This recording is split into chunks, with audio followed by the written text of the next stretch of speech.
Assalamualaikum warahmatullahi wabarakatuh. Salam sejahtera Bapak Ibu guru semua.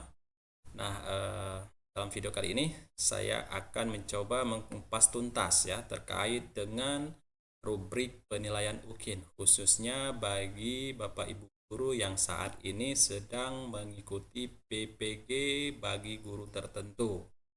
Nah, tentu saja kita harapkan nantinya setelah Bapak Ibu guru semua melihat penjelasan rubrik ini ya, saya sangat berharap nantinya Bapak Ibu semua dapat lulus semuanya agar bisa memperoleh sertifikat pendidik. Nah, langsung saja Bapak Ibu, yang pertama ini terkait dengan penilaian RPP ataupun modul ajar ya. Nah, jadi seperti yang sudah dijelaskan ya, mungkin Bapak Ibu sudah memahami dan mengetahui bahwasanya itu ada 3 komponen yang dinilai. Yang pertama adalah penilaian modul ajar ya, kemudian yang kedua adalah penilaian video pembelajaran, dan yang terakhir adalah penilaian untuk studi kasus. Nah, untuk penilaian RPP sendiri ini sangat banyak komponen yang dinilai, itu kurang lebih ada 26 item Bapak Ibu. Nah, sekarang langsung saja kita masuk ke item yang pertama. Yang pertama ini adalah menerapkan kurikulum. Yang dilihat adalah penerapan kurikulum dalam proses pembelajaran yang berpusat pada peserta didik ya. Nah, ini untuk memperoleh poin baik sekali, Bapak Ibu harus mampu menunjukkan desain pembelajaran yang dibuat ya, menerapkan kurikulum dalam proses pembelajaran sesuai dengan penggalan CP ataupun KD. Nah, ya, dan juga sesuai dengan ketentuan kurikulum yang berlaku, Bapak Ibu ya. Dan juga dilihat penerapannya ini apakah sudah menerapkan pembelajaran yang berpusat pada peserta didik. Nah, ini untuk penilaian yang pertama. Kemudian untuk yang kedua ya, merumuskan tujuan pembelajaran dengan menggunakan kata kerja operasional yang sesuai dengan penggalan CP ataupun KD. Untuk memperoleh kategori baik sekali ya di poin 9 ataupun 10, ini harus menunjukkan bahwasanya rumusan tujuan pembelajaran itu sudah sesuai dengan penggalan CP ataupun KD dan sudah meliputi ranah sikap, pengetahuan, dan keterampilan serta menggunakan kata kerja operasional ya yang dapat diukur ketercapaiannya. Nah, ini coba diperhatikan lagi Bapak Ibu sebelum mengupload modulnya ya. Apakah sudah meliputi ranah sikap, pengetahuan, ataupun keterampilan? Nah, kita lanjutkan untuk berikutnya, yaitu mengorganisasikan pengetahuan konten ataupun materi pelajaran yang relevan untuk menyusun alur tujuan pembelajaran.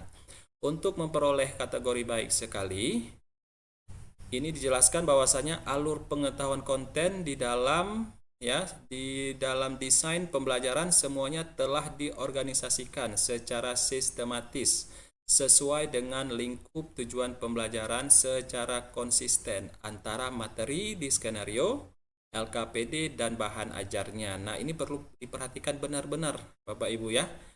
Untuk kontennya ini apakah ada kesesuaian dengan tujuan pembelajarannya ataupun dengan LKPD ataupun dengan asesmen yang dirancang di dalam modul tersebut gitu. Nah, berikutnya yaitu menerapkan pengetahuan konten yang relevan untuk mencapai tujuan pembelajaran.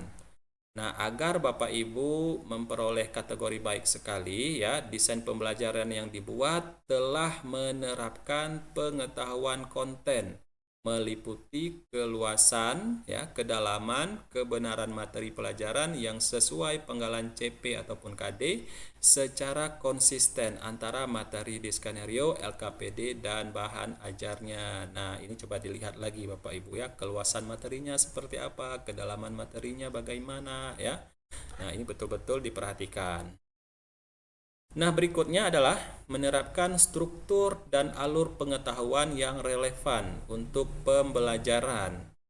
Nah, untuk kategori baik sekali ya, desain pembelajaran yang dibuat telah menerapkan struktur dan alur pengetahuan dari suatu bidang keilmuan sesuai penggalan CP ataupun KD secara konsisten.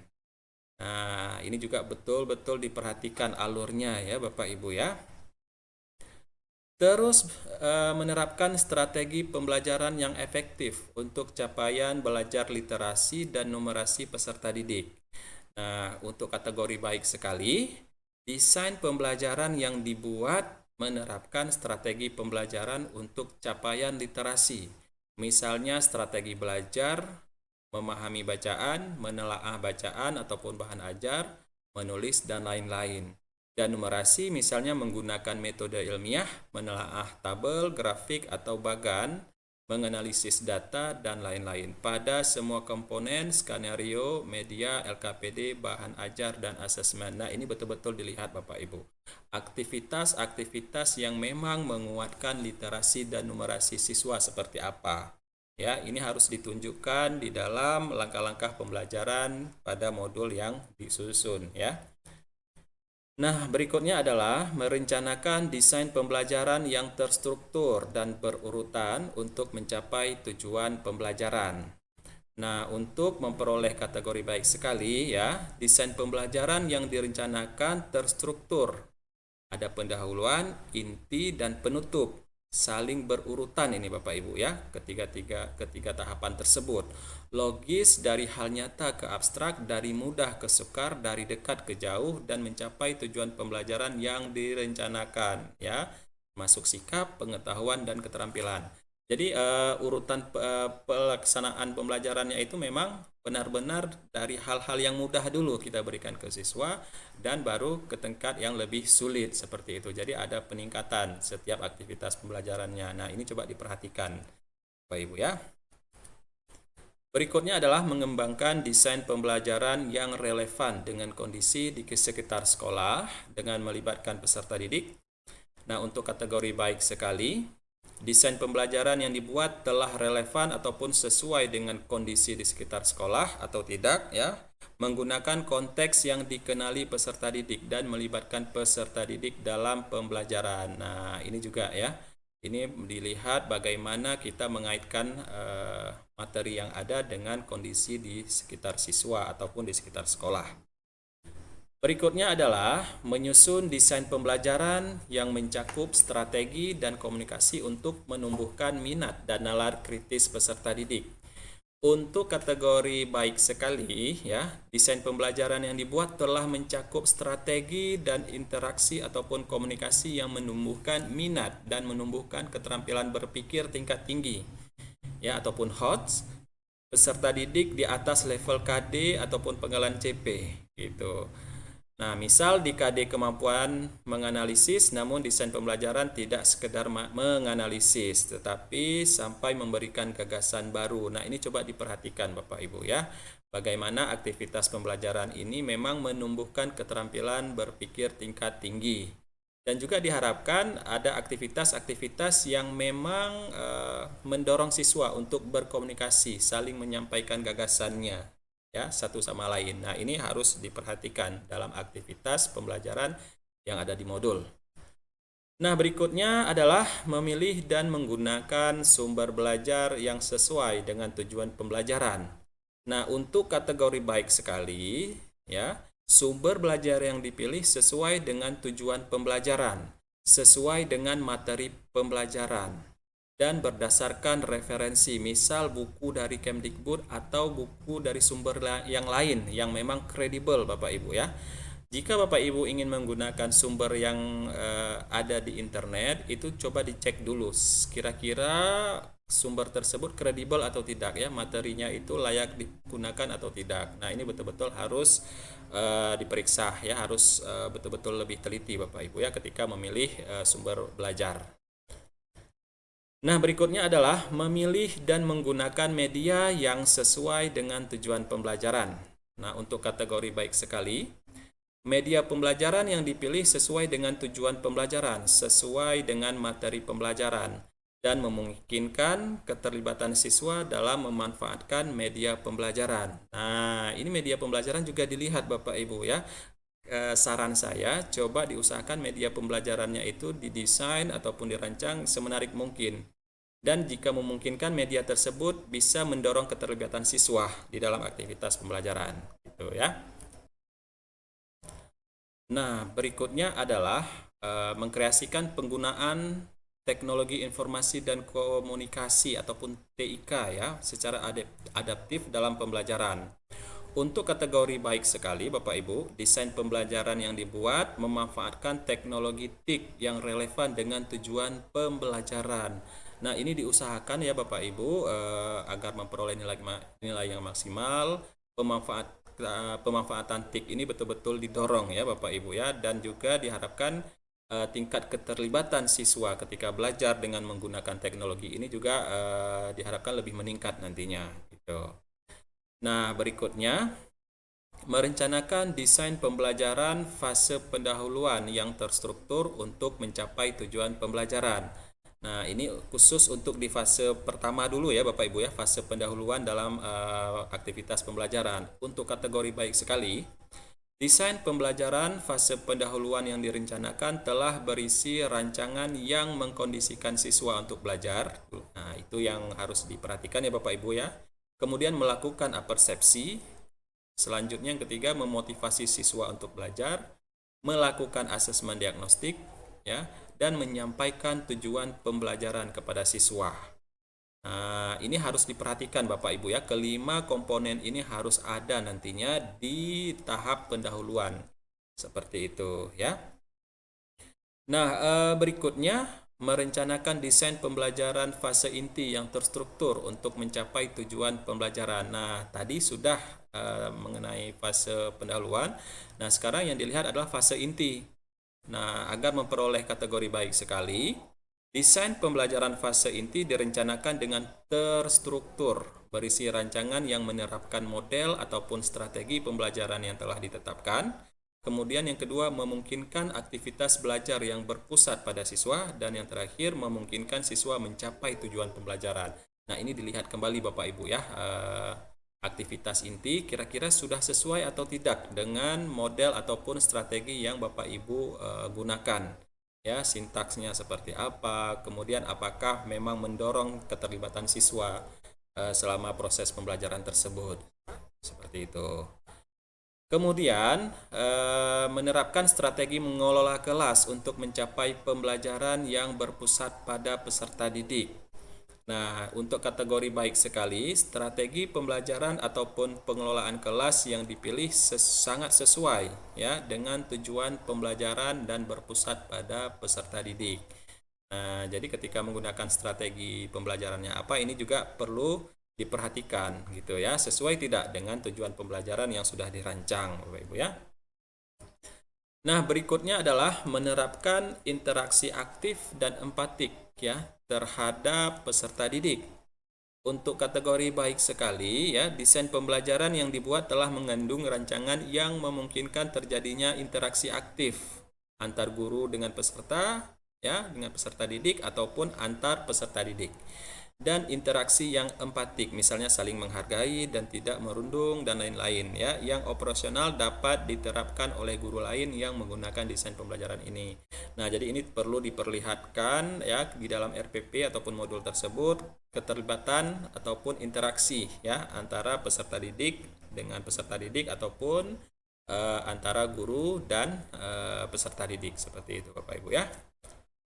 Nah, berikutnya merencanakan desain pembelajaran fase penutup yang terstruktur untuk mencapai tujuan pembelajaran. Nah, ini baru kita di bagian fase penutup. Untuk memperoleh kategori baik sekali ya. Desain pembelajaran fase penutup direncanakan dengan terstruktur. Berisi rancangan yang pertama adalah melakukan refleksi bersama siswa terhadap pelaksanaan pembelajaran. Ada nggak dilakukan refleksi di bagian penutup tersebut? Yang kedua, melakukan refleksi bersama siswa terhadap hasil pembelajaran dan memuat rencana tindak lanjut untuk pembelajaran berikutnya. Nah, ada rencana tindak lanjutnya Bapak Ibu ya, yang harus dilakukan oleh peserta didik. Nah, berikutnya adalah menerapkan strategi untuk meningkatkan pembelajaran yang berpusat pada peserta didik. Untuk kategori baik sekali, desain pembelajaran yang dibuat telah menerapkan strategi untuk meningkatkan kinerja pembelajaran siswa pada seluruh waktu pembelajaran yang dirumuskan secara operasional di skenario pembelajaran ya. Nah, ini dilihat kembali bagaimana Bapak Ibu bisa meningkatkan kinerja siswa ya dalam setiap aktivitas yang ada gitu. Nah, ini betul-betul dilihat aktivitas pembelajarannya Bapak Ibu ya. Nah, berikutnya menerapkan strategi pembelajaran yang sesuai dengan tahap perkembangan dan karakteristik yang relevan dengan kebutuhan belajar peserta didik ya. Untuk kategori baik sekali, desain pembelajaran yang dibuat menerapkan strategi pembelajaran yang sesuai dengan tahap perkembangan semua peserta didik dan tujuan pembelajaran yang relevan dengan kebutuhan semua peserta didik. Misal dengan menerapkan pembelajaran yang berdiferensiasi gitu ya. Nah, ini betul-betul diperhatikan terkait dengan karakteristik peserta didik dan kebutuhan belajar mereka seperti apa ya, dan strategi yang digunakan ini memang harus sesuai dengan hal tersebut Bapak Ibu ya. Nah, kemudian menerapkan strategi pembelajaran yang sesuai dengan latar belakang sosial, budaya, agama, dan ekonomi yang relevan untuk menetapkan kebutuhan belajar peserta didik. Nah, untuk kategori baik sekali, desain pembelajaran yang dibuat menerapkan strategi pembelajaran yang sesuai dengan latar belakang sosial, budaya, agama, dan ekonomi yang relevan dengan semua peserta didik.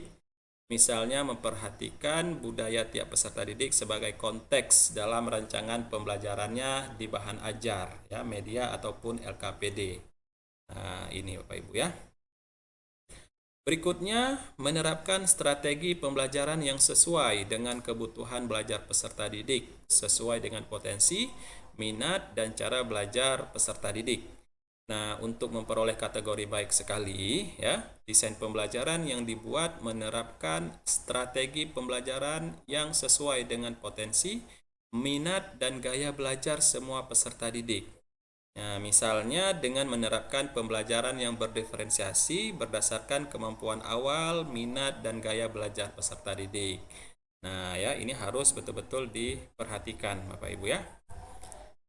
Nah, kemudian menerapkan strategi pembelajaran yang sesuai dengan keragaman kebutuhan belajar peserta didik untuk pembelajaran yang inklusif. Ya, untuk kategori baik sekali, desain pembelajaran yang dibuat menerapkan strategi pembelajaran yang sesuai dengan keragaman kebutuhan belajar peserta didik untuk pembelajaran yang inklusif ya. Desain pembelajaran menggunakan strategi pembelajaran berdiferensiasi yang mengakomodasi kebutuhan dan potensi peserta didik. Nah, memastikan bahwa semua siswa dapat berpartisipasi penuh dalam kegiatan pembelajaran. Nah, ini yang paling penting untuk melihat apakah pembelajaran ini inklusif atau tidak gitu ya. Karena kita harus dapat mendorong keterlibatan semua siswa ya. Nah, seperti itu Bapak Ibu. Selanjutnya, merancang asesmen diagnostik yang sesuai karakteristik peserta didik dan tujuan pembelajaran. Nah, bagaimana dengan kategori baik sekali? Ini penjelasannya adalah desain pembelajaran yang dibuat mengandung rancangan asesmen diagnostik yang sesuai karakteristik peserta didik, sesuai dengan tujuan pembelajaran dan memanfaatkan TIK. Nah, diharapkan pada modul ajar yang Bapak Ibu rancang itu muncul aktivitas asesmen diagnostiknya seperti itu ya, di awal pembelajaran biasanya Bapak Ibu ya. Nah, berikutnya merancang asesmen proses dan hasil belajar yang berpusat pada peserta didik. Nah, untuk kategori baik sekali, desain pembelajaran yang dibuat telah mengandung rancangan asesmen proses dan hasil belajar yang sesuai dengan tujuan ya pada aspek sikap, pengetahuan dan keterampilan dan memanfaatkan TIK. Nah, jadi asesmennya juga dinilai ya Bapak Ibu ya, dan jika memanfaatkan TIK itu juga akan menjadi nilai plus ya, nilai tambah bagi Bapak Ibu. Nah, berikutnya adalah menerapkan asesmen untuk meningkatkan pembelajaran yang berpusat pada peserta didik. Untuk kategori baik sekali ya, desain pembelajaran yang dibuat telah menerapkan hasil asesmen diagnostik misalnya pretest dan proses seperti itu ya, untuk meningkatkan pembelajaran yang berpusat pada peserta didik. Misalnya muncul dalam skenario menerapkan asesmen diagnostik dan menindaklanjutinya, dan menerapkan asesmen proses dan hasil ya, dan menindaklanjutinya.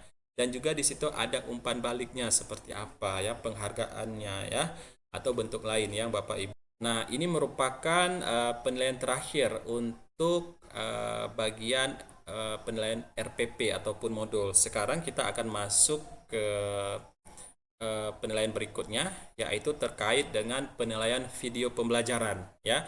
Nah, seperti yang sudah dijelaskan mungkin ya oleh LPTK Bapak Ibu guru masing-masing, bahwasanya itu ada 2 video pembelajaran yang harus Bapak Ibu upload ya. Yang pertama adalah video pembelajaran yang berdurasi full ya, tanpa ada editan, dan yang kedua adalah video yang berdurasi maksimal 30 menit itu ya. Itu berarti sudah ada pengeditan, alias sudah ada bagian-bagian tertentu yang diambil gitu ya, ataupun bagian tertentu yang dibuang seperti itu. Nah, seperti apa penilaiannya ya, kita lihat sama-sama Bapak Ibu ya. Nah, yang pertama, menunjukkan penerapan makna, tujuan, dan pandangan hidup guru berdasarkan prinsip moral dan keyakinannya terhadap Tuhan Yang Maha Esa dalam pembelajaran. Untuk kategori baik sekali ya, ini dijelaskan bahwasanya guru memberikan ruang lingkup penerapan dengan sangat baik mengenai makna, tujuan, dan pandangan hidup berdasarkan prinsip moral dan keyakinannya terhadap Tuhan Yang Maha Esa. Ya, nah di sini berarti ada kelihatan ya dalam aktivitas pembelajarannya itu ada unsur-unsur keagamaan yang ditampilkan seperti itu ya. Nah, yang kedua, menerapkan strategi pembelajaran yang efektif untuk capaian belajar literasi dan numerasi peserta didik. Nah, bagaimana yang untuk kategori baik sekali ya. Nah, ketika Bapak Ibu mengajar ya, di dalam video tersebut ditampilkan bahwasanya guru menjadi teladan yang sangat baik dalam penerapan strategi pembelajaran yang efektif untuk capaian pada proses belajar literasi dan numerasi, Bapak Ibu ya. Nah, di sini dia. Kemudian berikutnya, menunjukkan hasil dalam mengorganisasikan pengetahuan konten yang relevan untuk menyusun alur tujuan di dalam pembelajaran. Nah, kalau untuk kategori baik sekali, ya, guru menunjukkan dengan sangat baik hasil proses pengorganisasian pengetahuan konten yang relevan untuk menyusun alur tujuan di dalam pembelajaran. Seperti itu, ya. Nah, berikutnya, menerapkan struktur dan alur pengetahuan ya dari low order thinking skills, middle order thinking skills sampai dengan higher order thinking skills dari suatu bidang keilmuan yang relevan untuk pembelajaran. Nah, untuk kategori baik sekali Bapak Ibu ya, guru menerapkan dengan alur sangat baik ya, struktur dan alur pengetahuan dalam bentuk pertanyaan dan pernyataan dengan tingkat pengetahuan yang berbeda. Nah, dimulai dari low ya, low order thinking skill hingga higher order thinking skills. Nah, jadi ini harus kelihatan Bapak Ibu ya dalam aktivitas pembelajaran di video yang Bapak Ibu tampilkan. Berikutnya, menerapkan kurikulum dalam proses pembelajaran yang berpusat pada peserta didik. Ya, untuk kategori baik sekali, guru menerapkan dengan sangat baik tujuan kurikulum pada proses berpikir objektif, logis, kritis dalam pembelajaran dan pengalaman belajar yang menitik beratkan pada peserta didik ya. Nah, ini juga harus betul-betul diperhatikan seperti apa ya. Nah, berikutnya menerapkan desain pembelajaran yang relevan dengan kondisi di sekitar sekolah dengan melibatkan peserta didik ya. Untuk kategori baik sekali, desain pembelajaran dilakukan sangat sesuai dengan kondisi di sekitar sekolah. Contoh kasus yang sesuai dengan lingkungan belajar peserta didik ataupun kontekstual ya. Nah, ini perlu diperhatikan Bapak Ibu ya ketika kita memberikan contoh-contoh terhadap materi yang ada ya. Itu kalau bisa kita harus betul-betul mengaitkannya dengan keseharian siswa agar menjadi lebih kontekstual pembelajarannya Bapak Ibu ya. Selanjutnya, menerapkan hasil pemilihan sumber belajar berdasarkan evaluasi sumber belajar yang sesuai dengan tujuan pembelajaran. Nah, untuk kategori baik sekali, pembelajaran dilakukan sangat berdasarkan hasil evaluasi sumber belajar yang berbentuk konten dalam PowerPoint, panduan dalam proses pembelajaran, LKPD, dan output yang akan dihasilkan yang sangat sesuai dengan tujuan pembelajaran. Seperti itu ya. Berikutnya, menerapkan desain pembelajaran yang mencakup strategi dan komunikasi untuk menumbuhkan minat dan nalar kritis peserta didik. Nah, untuk kategori baik sekali, ya, pembelajaran dilakukan sangat sesuai dengan strategi dan komunikasi. Guru berkomunikasi dengan siswa, siswa dengan siswa, ataupun guru memberi kesempatan kepada siswa untuk menampilkan hasil kerja kepada teman sekelasnya, menumbuhkan minat dan nalar kritis peserta didik. Nah, ini dilihat lagi Bapak Ibu ya, ketika merancang aktivitas pembelajarannya, ada tidak anak-anak didorong untuk berkomunikasi di kelas. Seperti itu ya. Nah, berikutnya menerapkan hasil kreasi penggunaan teknologi dan komunikasi secara adaptif dalam pembelajaran. Untuk kategori baik sekali, pembelajaran dilakukan menggunakan berbagai teknologi informasi dan komunikasi baik bersifat aplikasi terapan, jaringan internet maupun artificial intelligence dalam pembelajaran. Nah, ini diharapkan Bapak Ibu agar bisa menggunakan teknologi ya, teknologi di dalam pembelajaran yang Bapak Ibu lakukan di kelas. Nah, berikutnya menerapkan pembelajaran yang terstruktur dan berurutan, baik kegiatan pendahuluan, inti, dan penutup untuk mencapai tujuan pembelajaran.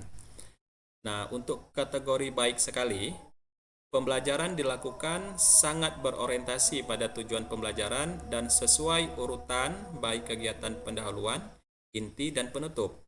Memiliki tingkat sangat baik keterhubungan antar penjelasan konsep ilustrasi, contoh yang relevan, analisis, dan penugasan pada proses pembelajaran. Nah, ini betul-betul dilihat Bapak Ibu ya, setiap aktivitas baik itu di bagian pendahuluan, inti, dan penutup ya.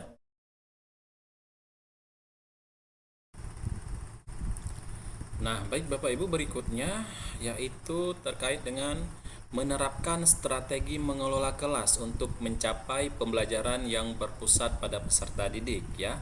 Nah, untuk memperoleh kategori baik sekali ya, pembelajaran telah menerapkan strategi mengelola kelas yang sangat mencapai tujuan pembelajaran. Apakah itu terkait dengan sikap, pengetahuan, dan keterampilan dan berpusat pada peserta didik. Nah, ini harus betul-betul diperhatikan. Nah, berikutnya yaitu mengembangkan lingkungan belajar yang aman dan nyaman bagi peserta didik dalam proses pembelajaran. Untuk kategori baik sekali, pembelajaran dilakukan pada lingkungan belajar yang sangat aman dan nyaman kondisi dan suasana kelas untuk proses pembelajaran bagi peserta didik.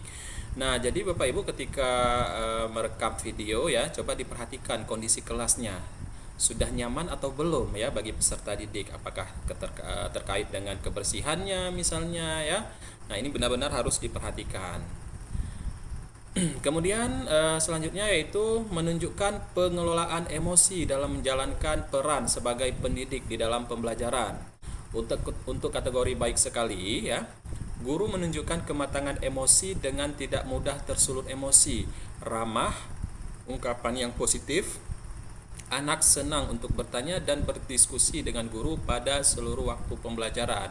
Nah, ini betul-betul dilihat bagaimana Bapak Ibu nantinya bersikap ya di hadapan siswa. Jadi kalau bisa di dalam video pembelajaran itu harus menunjukkan sikap yang ramah bagi peserta didik ya. Nah, ini biasanya tergantung dengan kebiasaan Bapak Ibu nantinya. Itu nanti ketika di video akan kelihatan ya Bapak Ibu ya. Nah, ini betul-betul dipertimbangkan dengan baik ketika merekam video. Nah, berikutnya adalah menunjukkan penerapan kode etik guru dalam pembelajaran. Untuk kategori baik sekali, guru menjalankan dengan sangat baik kode etik norma dan asas yang harus dijalankan sebagai pedoman sikap dan perilaku dalam pembelajaran ya. Untuk poin berikutnya, menerapkan interaksi aktif dan empatik terhadap peserta didik. Untuk kategori baik sekali ya, guru sangat baik dalam berinteraksi secara aktif dan empatik terhadap peserta didik, baik dengan pola pendekatan antara guru dengan peserta didik dan guru dengan kelompok di kelas gitu ya. Nah, ini betul-betul dilihat, tunjukkanlah sikap empatinya kepada siswa. Nah, ini bisa dilihat dari ketika Bapak Ibu merespon pertanyaan-pertanyaan yang ada pada siswa seperti itu, ataupun ketika siswa mengalami kendala, bagaimana cara Ibu menanggapinya. Ya. Berikutnya adalah menunjukkan respek terhadap hak peserta didik dalam menjalankan peran sebagai guru. Untuk kategori baik sekali, ya, guru sangat menghormati terhadap hak-hak peserta didik memperoleh ilmu dan praktek dalam proses pembelajaran. Nah, seperti itu ya. Nah, berikutnya menunjukkan kepedulian, kebaikan, tanggung jawab, keberagaman, perkembangan individual terhadap keselamatan dan keamanan peserta didik sebagai individu dan kelompok. Untuk kategori baik sekali, ya, guru menunjukkan dengan sangat baik tindakan kepedulian, kebaikan, tanggung jawab, keberagaman, perkembangan yang tinggi terhadap keselamatan dan keamanan peserta didik sebagai individu dan kelompok, gitu ya. Berikutnya, menerapkan strategi pembelajaran yang sesuai dengan tahap perkembangan dan karakteristik yang relevan dengan kebutuhan belajar peserta didik. Untuk kategori baik sekali, guru menerapkan dengan sangat baik strategi pembelajaran yang sesuai dengan tahap perkembangan dan pengetahuan sikap, ya, serta tindakan dan potensi mereka. Karakteristik juga, ya, dengan kebutuhan belajar peserta didik seperti apa. Nah, ini betul-betul dilihat Bapak Ibu ya. Nah, selanjutnya menerapkan strategi pembelajaran yang sesuai dengan latar belakang sosial, budaya, agama, dan ekonomi yang relevan untuk menetapkan kebutuhan belajar peserta didik. Untuk kategori baik sekali, guru menerapkan dengan sangat baik, ya, strategi pembelajaran baik materi, metode, media, sumber, dan evaluasi yang sesuai dengan latar belakang sosial, budaya, agama, dan ekonomi yang relevan untuk menetapkan kebutuhan belajar peserta didik. Nah, berikutnya menerapkan strategi pembelajaran yang sesuai dengan kebutuhan belajar peserta didik sesuai dengan potensi, minat, dan cara belajar peserta didik. Untuk memperoleh kategori baik sekali, guru menerapkan dengan sangat baik strategi cooperative learning dan berpusat pada peserta didik seperti menggunakan PJBL, PBL, discovery learning, ya, inquiry, ataupun yang lainnya, berbasis scientific approach yang sesuai dengan kebutuhan belajar peserta didik, sesuai dengan potensi, minat, dan cara belajar peserta didik. Nah, seperti itu. Ini harus dilihat betul-betul ketika memilih strategi pembelajarannya, ya. Berikutnya, menerapkan strategi pembelajaran yang sesuai dengan keragaman kebutuhan belajar peserta didik untuk pembelajaran yang inklusif. Nah, bagaimana untuk kategori baik sekali, ya? Nah, di sini dalam video guru menerapkan dengan sangat baik strategi pembelajaran yang sesuai dengan keragaman kebutuhan belajar peserta didik untuk pembelajaran yang inklusif dengan tidak melakukan diskriminasi baik pada dimensi fisik, sosial, emosional, intelektual, dan linguistik, ya. Ini dia. Nah, kemudian berikutnya menerapkan asesmen untuk meningkatkan pembelajaran yang berpusat pada peserta didik. Nah, untuk kategori baik sekali, ya, guru menerapkan dengan sangat baik asesmen dengan mengedepankan prinsip terpadu sesuai fungsi, adil, profesional, valid, dan dapat dipercaya. Kemudian memiliki sifat laporan hasil asesmen yang bersifat sederhana dan informatif untuk meningkatkan pembelajaran yang berpusat pada peserta didik. Nah, jadi ketika menggunakan asesmen, ya, di dalam video itu betul-betul diperlihatkan, ya, asesmen yang betul-betul valid, kemudian memang dapat digunakan sebagai bahan evaluasi guru, ya, ketika mengajar di kelas. Berikutnya, menerapkan strategi untuk meningkatkan pembelajaran yang berpusat pada peserta didik. Untuk kategori baik sekali, guru menerapkan dengan sangat baik strategi untuk meningkatkan pembelajaran yang berpusat pada peserta didik seperti memecahkan masalah, menjawab pertanyaan, merumuskan pertanyaan, berdiskusi, menjelaskan, memfasilitasi kerja tim proyek pembelajaran. Ini, ya. Ini harus betul-betul digunakan strategi yang sesuai dengan karakteristik peserta didik di kelas, gitu ya. Berikutnya, menerapkan rancangan asesmen yang berpusat pada peserta didik dalam pembelajaran.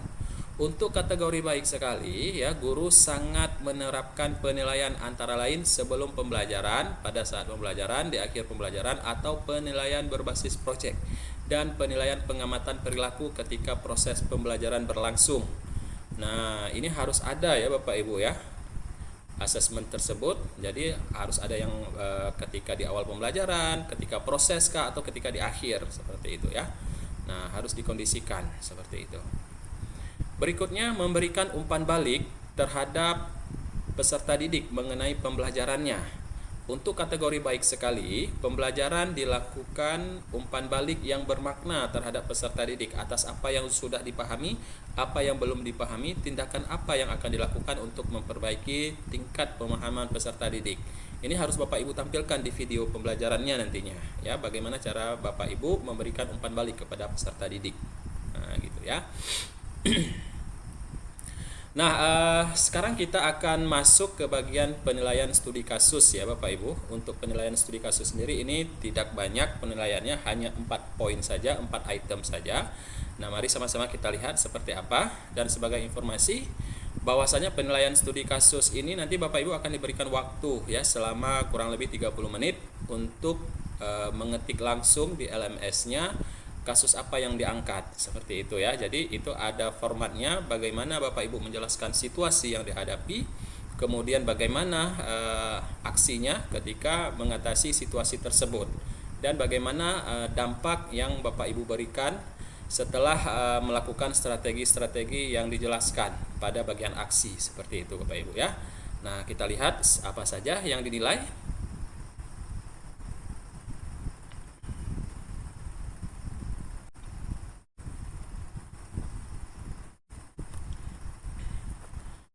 Nah, oke, yang pertama, deskripsi masalah atau kasus nyata yang pernah dialami yang disusun secara komprehensif dengan menguraikan realita yang terjadi serta menguraikan kondisi idealnya untuk memahami dan menyelesaikan tantangan yang dihadapi ya. Untuk poin baik sekali, sangat komprehensif. Jadi studi kasusnya itu sangat komprehensif dalam menguraikan masalah nyata yang pernah dihadapi. Kondisi yang diharapkan seperti apa itu juga nampak ya.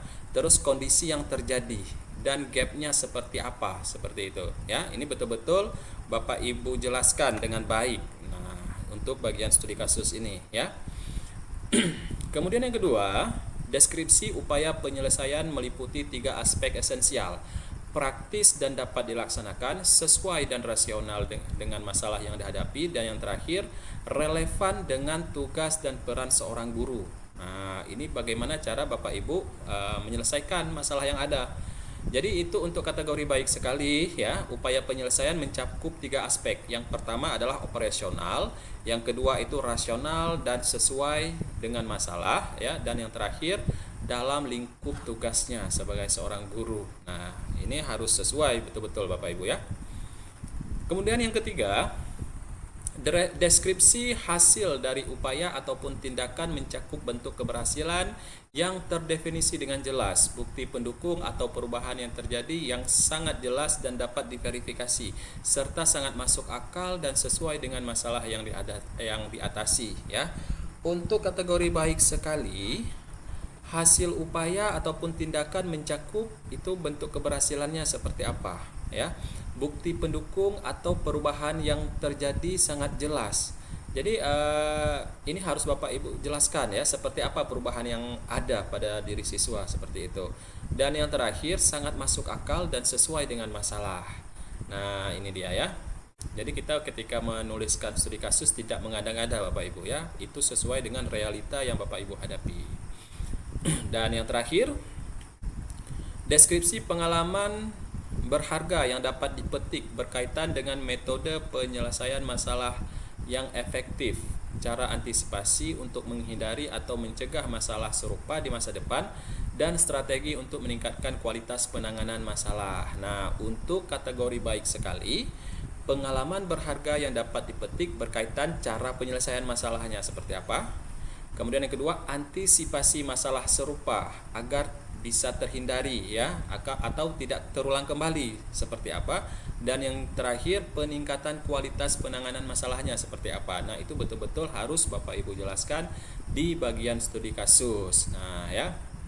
Nah, mungkin ini saja ya penjelasan dari saya terkait dengan penilaian UKIN untuk menilai RPP ataupun modul ajar, kemudian video pembelajaran, dan juga studi kasus ya. Mudah-mudahan dengan memahami rubrik penilaian ini Bapak Ibu nantinya semua dapat lulus dengan hasil yang maksimal. Dan jika Bapak Ibu merasa video ini bermanfaat ya bagi diri Bapak Ibu, silahkan